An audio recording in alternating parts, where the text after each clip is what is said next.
Hey everyone, it's the Kung Fu Genius, aka Alex Richter, here with another episode about the history of the late Grandmaster. A few episodes back, I talked about the second interview that Grandmaster Yip Man did with New Martial Hero magazine.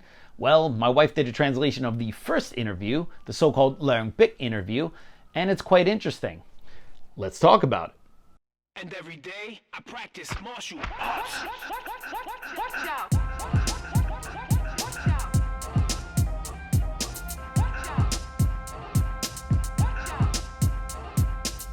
Word is I'm a Kung Fu genius.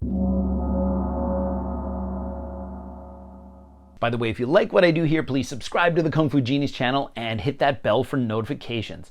The gem of the second interview, which I talked about on this past episode, had a lot of great information, and most importantly, we could read the late Grandmaster explain Wing Chun in his own words. This time my wife did a translation of the first interview. In the past, a snippet of this interview had been printed, most notably by Sifu Leung Ting in his book, Roots of Wing Chun.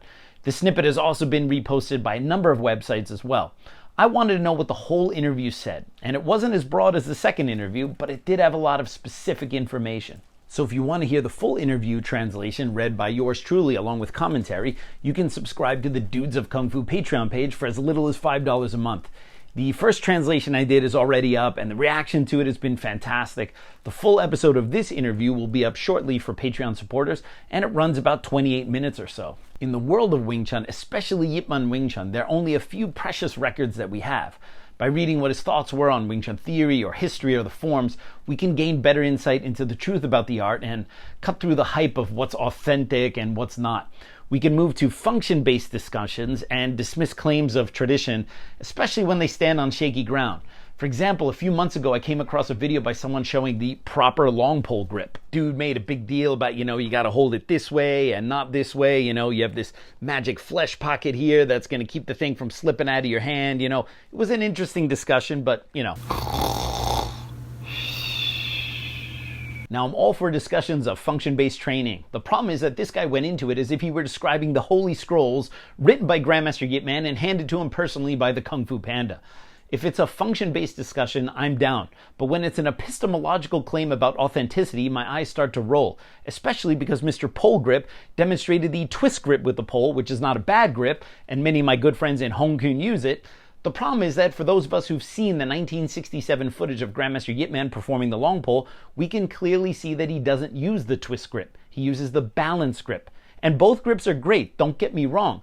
Each one has its context and function. But when people push hard on authenticity claims of some things that we do have a record on, the fall is hard. And I know, because I used to be just like that guy. Now, the interview begins with Grandmaster Yip Man discussing footwork in Wing Chun with a comparison of the traditional horse stance to the Wing Chun stance.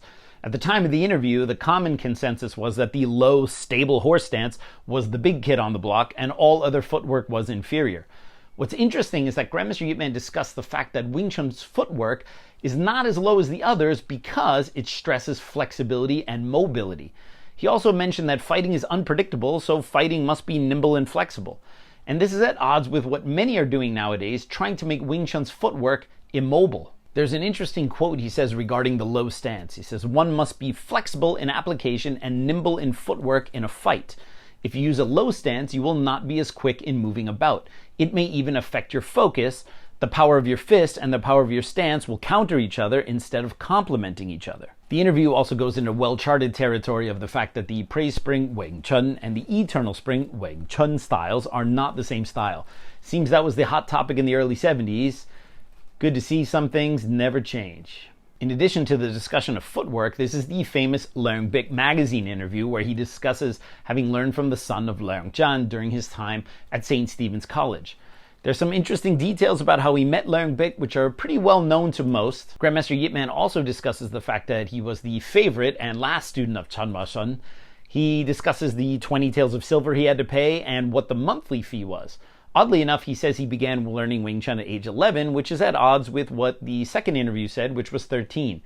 2 years' time at this point of his life wasn't a big deal. It's possible he wasn't actually sure himself. The last part of the interview was like a lightning round of questions about his first Sifu and about learning advanced training from Leung Bik.